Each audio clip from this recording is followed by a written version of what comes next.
حضرت عبداللہ بن سلام رضی اللہ عنہ کے اسلام لانے کا واقعہ۔ عبداللہ بن سلام رضی اللہ عنہ یہود کے جلیل القدر عالم اور حضرت یوسف علیہ السلام کی اولاد سے تھے۔ ان کا اصل نام حسین تھا اور وہ یہود بنی قیقہ سے تعلق رکھتے تھے۔ ایک دن انہوں نے رسول اللہ صلی اللہ علیہ وسلم کی کلمات سنے۔ ترجمہ: اپنے بیگانے سب کو سلام کیا کرو، بھوکوں کو کھانا کھلایا کرو اور خونی رشتوں کو جوڑے رکھو، قط رحمی نہ کرو اور رات کو نماز پڑھو جب لوگ سو رہے ہو۔ یہ ہدایت آموز کلمات سن کر حضرت عبداللہ بن سلام کا دل نور ایمان سے جگمگا اٹھا۔ انہیں یقین ہو گیا کہ یہ وہی نبی آخر ازمہ صلی اللہ علیہ وسلم ہے جن کی بعثت کی پیشین گوئی صحائف قدیمہ میں درج ہیں۔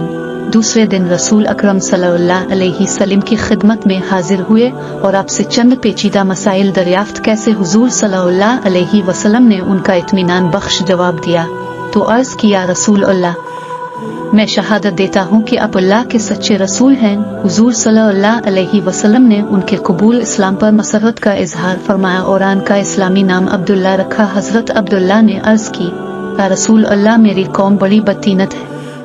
انہوں نے یہ کن لیا کہ حلقہ بگوش اسلام ہو گیا ہوں تو مجھ پر طرح طرح کے بہتان باندھیں گے۔ اگر وہ اسلام قبول کر لے تو کیا تم بھی مسلمان ہو جاؤ گے؟ یہودی ناک بچڑا کر بولے، اللہ انہیں آپ کی حلقہ بگوش سے محفوظ رکھے، ایسا ہونا ناممکن ہے۔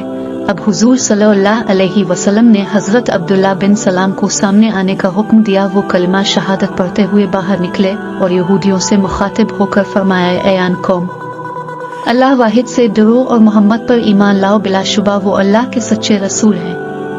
حضرت عبداللہ کا قبول اسلام یہود پر برق خاطف بن کر گرا اور غم و غصہ سے دیوانے ہو گئے اور چیخ چیخ کر کہنے لگے، یہ شخص عبداللہ بن سلام ہم میں سب سے برا اور سب سے برے کا بیٹا ہے، ذلیل بن ذلیل اور جاہل بن جاہل ہے۔ حضرت عبداللہ نے رسول اللہ صلی اللہ علیہ وسلم کی خدمت میں نے عرض کیا، رسول اللہ صلی اللہ علیہ وسلم، اپنے یہود کی اخلاقی پستی دیکھ لی، مجھے ان سے اس افطرا پردازی کا اندیشہ تھا۔